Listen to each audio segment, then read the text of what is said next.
Hi, my name's Deljit Singh. Some people know me as Del. I'm standing here on Cromwell Road today. Now, when you ask people about Cromwell Road or Millfield area, they often put the shutters up and they've got particular views on it, which sometimes are fairly disparaging. However, the area is actually steeped in a lot of history. A lot of it's personal to me because I was actually born here, lived here for a number of years. In fact, so I want to take you on a bit of a magical history tour around this area. Some people will actually understand it, it'll resonate with them. Others will kind of think, oh wow, didn't know this. So listen, a lot of it's my personal journey, but there'll be other anecdotes in there as well. And I guess my journey starts here, 101 Cromwell Road, Peterborough. And on a Sunday, the 29th of July 1962, this is where I actually entered the world. So in the back there, home delivery obviously. So being born here in Cromwell Road back in the 1960s, I've kind of got a good measure of what this place looked like back then, and then for the remaining sort of 32 years before I moved away from the area. So let me tell you a little bit about what Cromwell Road was like. Well, first things first, you certainly didn't have all of this double parking cars. In fact, back then, you were lucky if you had about 3 or 4 cars parked along the other side of the road. But now, as you can see, it's really busy. There's a lot of change here. In 1964, my parents actually bought this shop, which became Rathore Continental Store, or Mr. Singh's Sweet Shop, as a lot of people got to know it during the 1970s. It was pretty much the first ethnically owned shop in Peterborough. And we pretty much sold everything, really everything you can think of. In fact, we had sort of clothing in there, we had sort of food. But an interesting aside was that some of the other shops in the area weren't that keen on sort of newcomers in here, so there were a lot of rumours spread about how unhygienic the Asians were, or the colour would come off our hands onto the fresh food, because back then it wasn't pre-packaged.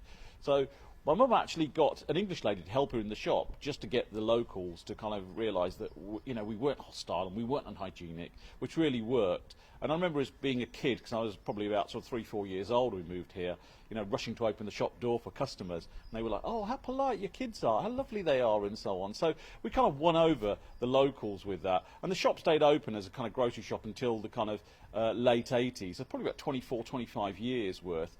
One of the biggest differences between Cromwell Road, and in fact Peterborough now, and back in the 1960s, is the view down here. Because looking right down the end now, you can see sort of car park construction. That's pretty much Queensgate.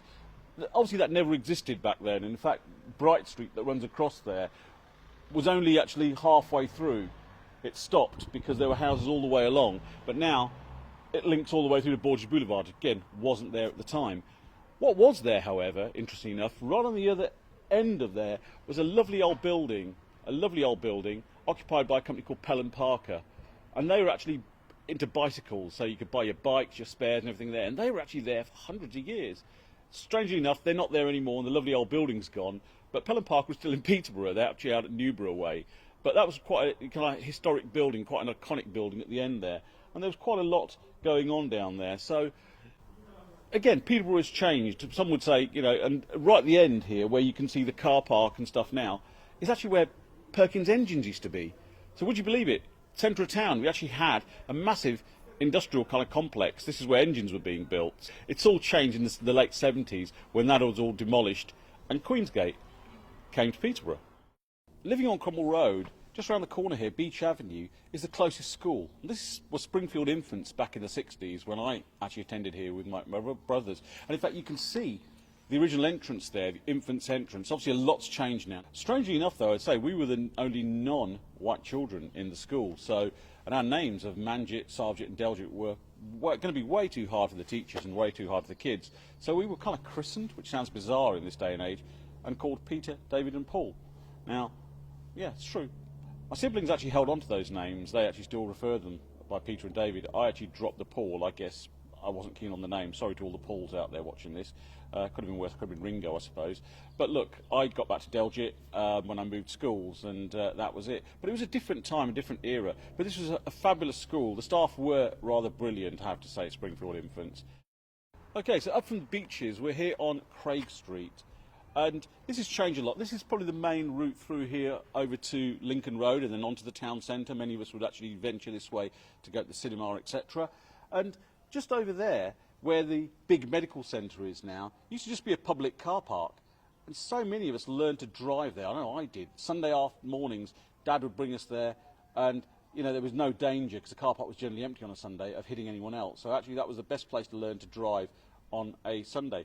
And just behind me over this side, behind the hedge now, is actually what used to be a Pentecostal church here. So it was really busy on a Sunday with the Pentecostal church. So you get your driving lesson in early before the worshippers arrived, which is really fun. But the thing I love the most about Craig Street has got to be this thing over here. Okay, so this is still my favourite part of Craig Street. It's actually a cut through. We used to call it the passage back in the day. It takes you from Craig Street to Russell Street. It's a shortcut. It's probably strewn with a lot of litter and stuff now, but back in the day it was really, really clean and nice. And my favourite memory, although at the time it wasn't that favourite, was when my brothers and I would come from the cinema late at night, and this wasn't very well lit. They would generally get to just over there, and then they'd run through it, so leaving me right at the back. And in between the dog barking and them making ghostly woo noises, it used to scare the heck out of me as a kid running through that passage, whatever. In fact, it used to seem a lot longer. It's something like at The Shining, where it never used to end, even though it's quite short. But it's quite fun, but it's lovely to see that still there. Actually, I just wish it just wasn't strewn with litter and garbage and stuff. But we'll have a quick walk down there now. Okay, so this is the passage. I haven't been down here for years. So I see, unfortunately, it is now strewn with various detritus, usually alcohol-related, but it is quite narrow. Look, you know, but as a kid, this seemed vast and long and kind of cavernous, but right now it's like really small, but it is fun, and just a short way up and you end up in Russell Street. Bit of an echo and stuff right now, as you can hear. That's why those ghostly noises sounded a lot worse than they would do in the daytime. And at night time with no lighting on here, this is an awful place to be trapped in. Okay, here we are at Cromwell Road and Russell Street. The building behind me over my shoulder is now El Hoot, it's a shisha bar, but back in the 1800s it was actually a pub, the Steam Engine Inn. And in fact, during the 60s, my late father and my uncles would come in there. During the 70s, it developed a bit of an unsavoury reputation, which is why he stopped coming. And then in the 80s, it was taken over by an Indian family and renamed the Basant Public House. But then this whole area has changed. I mean, across the road is now was a mosque. In fact, that was established back in the 1970s. And if one goes further along there, there's a building. It's got Sahara outside it, but it's actually on the corner of Bright Street. It was then called Neighbourhood House, and it was probably the first community group and the first play area that was set aside for kids and community. It was a very distinct green building, lovely green building, some really helpful people there. But again, it was just a sign of the times. Everything has changed in this part of Cromwell Road. So this is Russell Street, Gladstone Street, and again, highly residential. A lot of interesting places around here, and certainly some iconic places from the sort of 60s and 70s.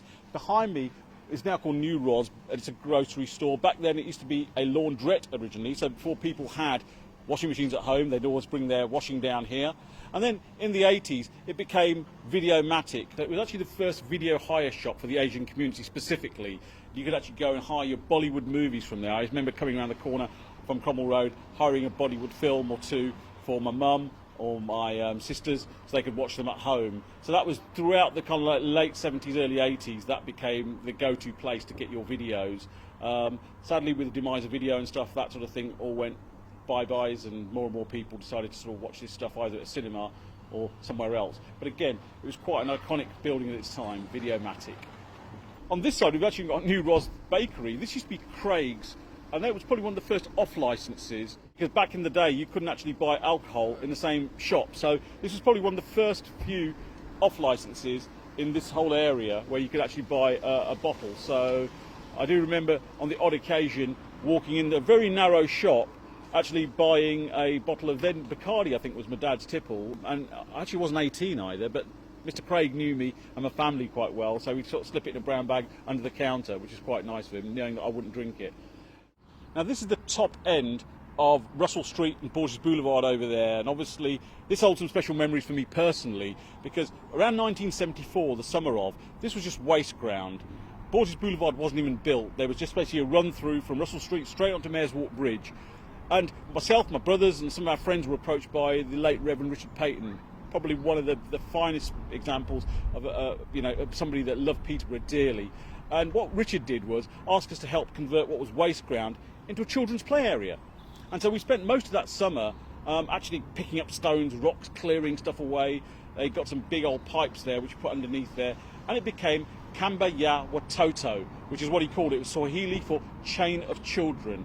And it became the first children's playground in this area. And over the years and the decades, it's actually gone through lots and lots of iterations and changes. It now is lovely grass and so on. Back then it was actually just pretty rough and rugged, but it was just an area to get us off the roads where kids could play. But it is quite a fabulous undertaking that was undertaken by Richard Peyton back in the 1970s.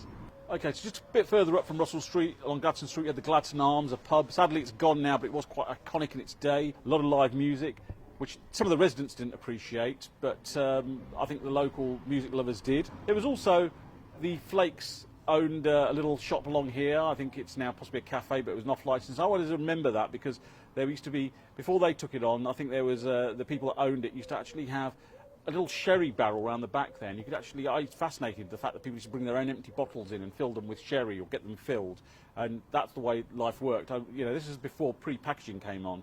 It's amazing how we're coming full circle, where people are being encouraged to take their own containers into shops again, rather than actually buy bottled and canned goods. So just around the corner from St Mark's School was actually the church, St Barnabas Church, and next door to St Barnabas Church was St Barnabas Hall. Sadly, St Barnabas Hall is now no longer there. But it was a lovely little community hall, and whilst I didn't live here, the hall was available to hire. And back in the 70s and certainly in the 80s, I and my brothers actually used to use that hall for discos, rock discos, heavy rock discos. Yeah, I know you're thinking, hang on a second, guys with turbans running a heavy rock disco. We did, only in Peterborough. You see, Peterborough has some uniques about it. So we ran heavy rock disco, the Spectra sound system, and we did it at quite a few community halls. So St Barnabas is one. Up on Northfields, there's the Unity Hall. We did it there. St John's Hall on Mayor's Walk as well. So we used to do these. We set our disco up there and get bikers used to come up and pay on the door. And it was because we were Sikhs, Indians, running this thing. We'd often get in the papers about this, and on one occasion, more than one occasion, we were actually threatened by the National Front. So the National Front would actually send us hate mail, which made a change from having sort of dog feces put to your door letterbox, and they would generally be along the lines of, you know, when you do your next disco using the P word frequently, we're going to break it up. And we were told at St Barnabas this one night they were going to turn up en masse, and got to love the biking community, you've got to love bikers. They were all with us. I mean, these are all white guys with long hair, motorcycles, but they didn't, there was no racism there. They actually just loved us for what we were. I remember when the National Front wanted to turn up, unfortunately I was the one that was picked to be the guy stand at the front there, to sort of a little bit like a sort of sacrificial lamb. You stand at the front, when they see you they're bound to want to come and sort you out and whatever and give you a good kick in. Who wouldn't? And so I remember standing out there kind of sheepishly waiting as these 2 or 3 cars drove by a couple of times full of skinheads, and then when they turned up, and a couple of them tried to get out of the car, you know, a whole load of bikers emerged from the hall to take them on, and ran after their car. Ended up sort of they drove away at speed whilst these bikers, you know, attacked their car and stuff. I mean, it was scary for me, but it was quite gratifying that we had so much support and love against what were basically some really horrible people. It was quite something back in the 1960s to arrive in a community that was basically alien to one and just assimilating ourselves into it. And they made us so welcome. And again, it's been one of the strengths of Peterborough. They've become very diverse very quickly.